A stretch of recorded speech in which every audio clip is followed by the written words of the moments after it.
Welcome back to my channel Fine Maths classes.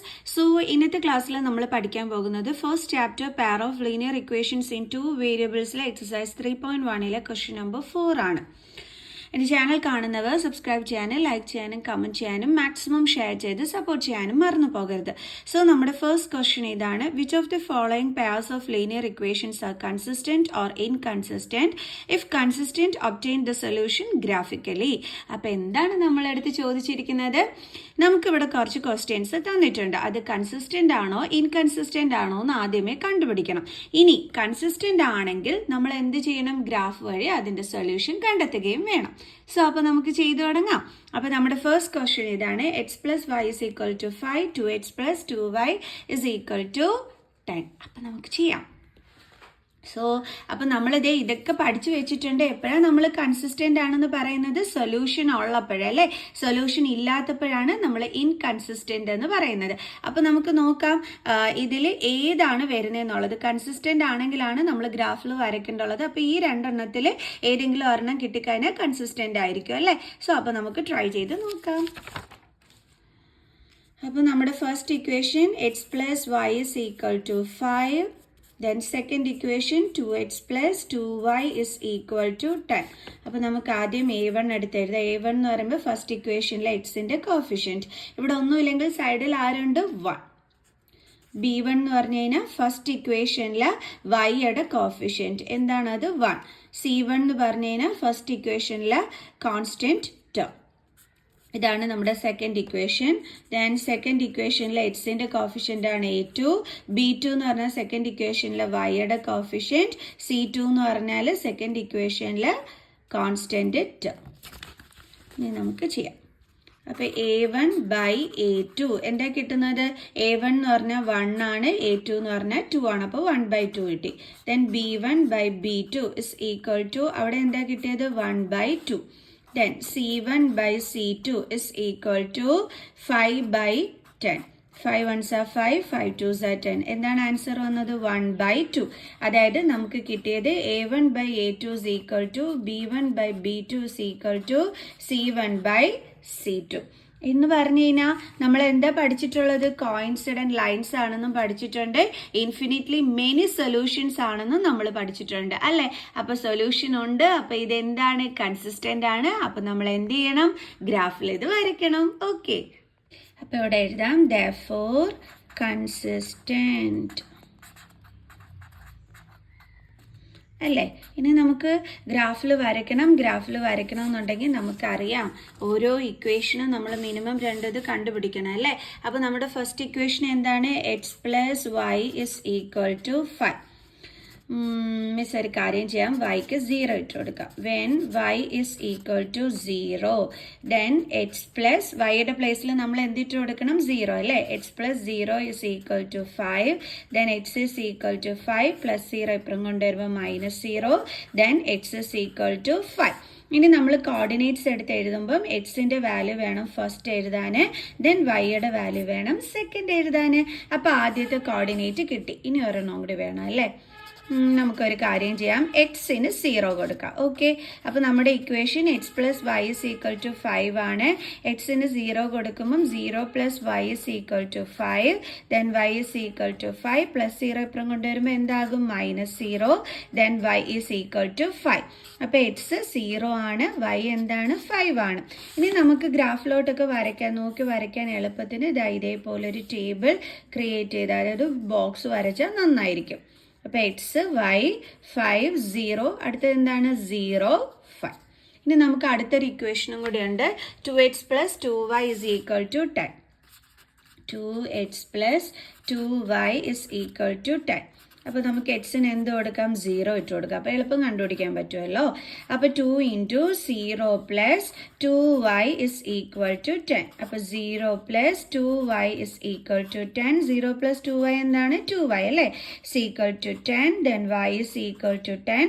2 × y ആണ്, transpose ചെയ്യുമ്പോൾ division ആകും. അപ്പോൾ വൈയുടെ വാല്യൂ എന്താ കിട്ടിയത്? 5. എക്സിന് നമ്മൾ 0 കൊടുത്തപ്പം വൈക്ക് എന്ത് കിട്ടി? 5. ഓക്കെ, ഇനി നമുക്ക് എന്ത് ചെയ്യാം? ഈ ഇക്വേഷനിൽ നമുക്ക് വൈക്ക് എടുത്ത് വെച്ച് 0 കൊടുക്കാം അല്ലേ? എളുപ്പത്തിൽ കണ്ടുപിടിക്കാനുള്ള പരിപാടിയാണ് മിസ് പറഞ്ഞു തരുന്നത്. അപ്പോൾ വൈക്ക് 0 കൊടുത്തു കഴിഞ്ഞാൽ ഇതങ്ങ് പോകും. അപ്പോൾ നമുക്ക് സുഖമായിട്ട് ട്രാൻസ്പോസ് ചെയ്യുമ്പോൾ ആൻസറും കിട്ടും. അത്രയേ ഉള്ളൂ. അപ്പോൾ നമുക്ക് എഴുതാം 2x + 2y = 10. Then 2x plus 2 into yക്ക് 0 കൊടുത്തു equal to 10. Then 2x plus 2 zeros are എന്താണ്? 0 is equal to 10. 2x plus 0 എന്താണ്? 2x is equal to 10. Then x is equal to 10. 2 into ആണ്. ട്രാൻസ്പോസ് ചെയ്യുമ്പോൾ എന്താകും മക്കൾസെ? Divided by 2. അതായത് എക്സിൻ്റെ value എന്തായി? 5. അപ്പോൾ y നമ്മൾ 0 ആണ് കൊടുത്തിരുന്നത്, എക്സ് 5. ആദ്യം എക്സിൻ്റെ വാല്യൂ വേണം എഴുതാൻ, പിന്നെ വൈയുടെ വാല്യൂ. ഡേ കിട്ടി. അപ്പോൾ ഇത് വെച്ചിട്ട് നമുക്ക് ഇതേ ബോക്സ് വരയ്ക്കാം. ഓക്കെ, എക്സ് വൈ 0 5, പിന്നെ അടുത്ത് എന്തായിരുന്നു? 5 0. അയ്യോ, 2 ബോക്സിൽ ഒരേപോലെ വന്നു എന്നും പറഞ്ഞ് ആരും വിഷമിക്കുകയൊന്നും വേണ്ട കേട്ടോ. നമ്മളിത് നേരെ ചെന്ന് ഗ്രാഫിൽ അങ്ങ് വരച്ചാൽ മതി. ഓക്കെ, അപ്പോൾ നമുക്കിത് വരയ്ക്കാം. അപ്പോൾ നമുക്കിത് വരയ്ക്കാം. അപ്പം മിസ് ദേ നേരത്തെ കിട്ടിയ ആ ഒരു സൊല്യൂഷൻസ് ആണ് മിസ് ദേ ഇങ്ങോട്ട് എടുത്ത് എഴുതിയത്. കാരണം അങ്ങനെ എടുത്ത് എഴുതിയിട്ട് ചെയ്താൽ നമുക്ക് ഈസി ആയിരിക്കുമേ. എന്നിട്ട് മിസ് എന്ത് ചെയ്തു? ഇതാ നമ്മുടെ വൈ ആക്സിസ് വരച്ചു. കണ്ടില്ലേ? ഇവിടെ നമ്മൾ വൈ എന്ന് എഴുതും, ഇവിടെ നമ്മൾ വൈ ഡാഷ് എന്ന് എഴുതും. പിന്നെ നമ്മുടെ എക്സ് ആക്സിസ് വരച്ചു. ഇവിടെ നമ്മൾ എക്സ് എന്നും എക്സ് ഡാഷ് എന്നും എഴുതും.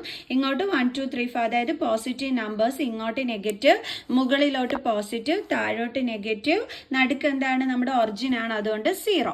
അപ്പോൾ ഇനി നമുക്ക് അടയാളപ്പെടുത്താം. 5 0 5 0 എന്ന് പറയുമ്പോൾ 5 ദേ ഇവിടെ കിടക്കുന്നു, 0 വൈ ആക്സിസിൽ ഇവിടെയാണ്. അപ്പോൾ നമ്മൾ ഇവിടെ തന്നെ വേണം അടയാളപ്പെടുത്താനായിട്ട്. കണ്ടല്ലോ? അടുത്ത എന്താണ്? 0 5. അപ്പോൾ 0 ഇവിടെയാണ്, വൈ ആക്സിസിൽ 5 എവിടെയാണ്? ദാ ഇവിടെ. കണ്ടോ? അപ്പോൾ നമ്മൾ എഴുതുന്ന സമയത്ത് ഇവിടെ നമ്മൾ 5 0 എന്നുള്ളത് എഴുതണം. ഇവിടെ നമ്മൾ എന്ത് എഴുതണം? 0 5 എന്നുള്ളത്. ഓക്കെ, ഇനി നമുക്ക് എന്ത് ചെയ്യാം? ഈ 2 പോയിന്റുകളെയും കൂടി ജോയിൻ ചെയ്ത് നമുക്ക് സ്കെയിൽ വെച്ചിട്ട് നല്ല നീട്ടി വരയ്ക്കണം. അപ്പോൾ വരച്ചിട്ട് മിസ് കാണിച്ചു തരാം. കാരണം ഇങ്ങനെ പിടിച്ചും കൊണ്ട് വരയ്ക്കാൻ പാടാണ് കേട്ടോ. വരച്ചിട്ട് മിസ് കാണിച്ചു തരാം. അപ്പോൾ ഇതേ മിസ് വരച്ചു. ഇനി നമുക്കിവിടെ ആരോ കൊടുക്കാം. ഇനി നമ്മൾ ഈ ലൈൻ വരച്ചത് ഏത് ഇക്വേഷൻ്റെ ആണെന്ന് അവിടെ കാണിക്കണം. ഏത് ഇക്വേഷൻ്റെ ആണ്? x + y = 5. ഇനി നമുക്ക് അടുത്തത് ചെയ്യാം. അടുത്തത് എന്താണ്? 0 5. 0 5 എന്ന് പറയുമ്പോൾ ഇവിടെ തന്നെയാണ്, സെക്കൻഡ് വണ്ണിൻ്റെ ആണെന്ന് കാണിക്കാൻ ജസ്റ്റ് നമുക്കൊരു റൗണ്ട് ചെയ്ത് കൊടുത്തേക്കാം. അടുത്തത് 5 0. 5 0 എന്ന് പറയുന്നത് ഇവിടെ തന്നെയാണ്. അപ്പോൾ നമുക്ക് സെക്കൻഡ് ലൈൻ്റെ ആണെന്ന് കാണിക്കാൻ വേണ്ടിയിട്ട് ഒന്ന് റൗണ്ട് ചെയ്ത് കൊടുത്തേക്കാം. ഓക്കെ, അപ്പം നമ്മൾ ഈ 2 പോയിന്റുകളും യോജിപ്പിച്ച് നമ്മൾ ലൈൻ വരയ്ക്കുമ്പോൾ അറിയാലോ, ഈ ഒരു ലൈനിൻ്റെ മുകളിൽ കൂടി തന്നെ ആയിരിക്കും ആ ലൈനും വരുന്നത്. അപ്പം മിസ് ഒന്ന് കടുപ്പിച്ച് വരച്ചിട്ട് നിങ്ങളെ കാണിച്ചു തരാം കേട്ടോ. ഓക്കെ, ഫോണിൽ കടുപ്പിച്ച് വരച്ചതെന്ന് അറിയാൻ പറ്റത്തില്ല ഇങ്ങനെ നമ്മൾ വീഡിയോ എടുക്കുമ്പോൾ. അതുകൊണ്ട് നമുക്ക് എന്തായാലും സെക്കൻഡ് ഇക്വേഷൻ്റെ ലൈനാണെന്ന് കാണിക്കണമല്ലോ. അപ്പോൾ ദേ നമ്മളിതാ ഇവിടെ ഇങ്ങനെ ഒരു ആരോസ് ഇട്ട് കൊടുത്താൽ മതി.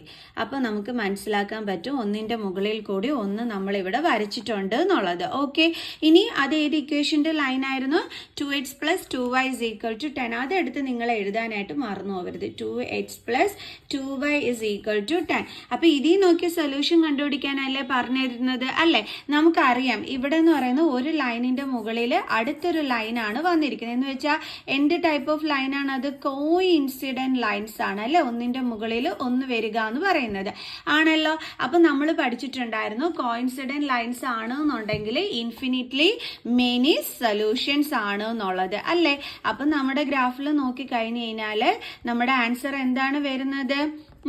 ഒന്നിൻ്റെ മുകളിൽ ഒന്നല്ലേ ഇവിടെ വന്നിരിക്കുന്നത്, അതായത് കോയിൻസിഡന്റ് ലൈൻ അല്ലേ? അപ്പൊ നമുക്ക് എന്തെന്ന് പറയാം? Infinitely many solutions. എൻ്റെ ഗ്രാഫിൽ നോക്കിയിട്ട് നമ്മളോട് സൊല്യൂഷൻ കണ്ടുപിടിക്കാൻ പറഞ്ഞു, നമുക്ക് കിട്ടി ഇൻഫിനിറ്റ്ലി മെനി സൊല്യൂഷൻസ്. മനസ്സിലായ എൻ്റെ മക്കൾസിന്? അപ്പോൾ ഏത് ലൈൻ ഇക്വേഷൻ്റെ ലൈനാണെന്ന് കാണിക്കാൻ വേണ്ടിയിട്ട് ഇതൊക്കെ എടുത്ത് എഴുതണം, കോർഡിനേറ്റ്സ് എടുത്ത് എഴുതണം, മറന്നു പോകരുത്. ഓക്കെ, അപ്പോൾ നമുക്കിനി നെക്സ്റ്റ് ക്വസ്റ്റ്യൻ ചെയ്യാം. ഇനി അടുത്തത് സെക്കൻഡ് ആണ്. Okay, x - y = 8, 3x - 3y = 16. നമുക്ക് ചെക്ക് ചെയ്യാം കൺസിസ്റ്റന്റ് ആണോ അതോ ഇൻകൺസിസ്റ്റന്റ് ആണോ എന്നുള്ളത്. ഇത് ഫസ്റ്റ് ഇക്വേഷൻ. ദെൻ അടുത്തത് ഇത് സെക്കൻഡ് ഇക്വേഷൻ. സോ നമുക്ക് a1 എന്ന് പറയുന്നത് എക്സിന്റെ കോഫിഷ്യന്റ് 1, b1 y-യുടെ കോഫിഷ്യന്റ് നെഗറ്റീവ് സൈൻ ഉണ്ട്, അപ്പോൾ അത് ഉൾപ്പെടെ വേണം എടുത്ത് എഴുതാൻ. സൈഡിൽ ഒന്നും ഇല്ലെങ്കിൽ എന്തുണ്ട്? 1. c1 constant term 8. A2 is equal to 3, B2 is equal to y-യുടെ coefficient -3, then C2 is equal to 60. Then A1 by A2 is equal to, A1 എന്താണ് 1 by 3.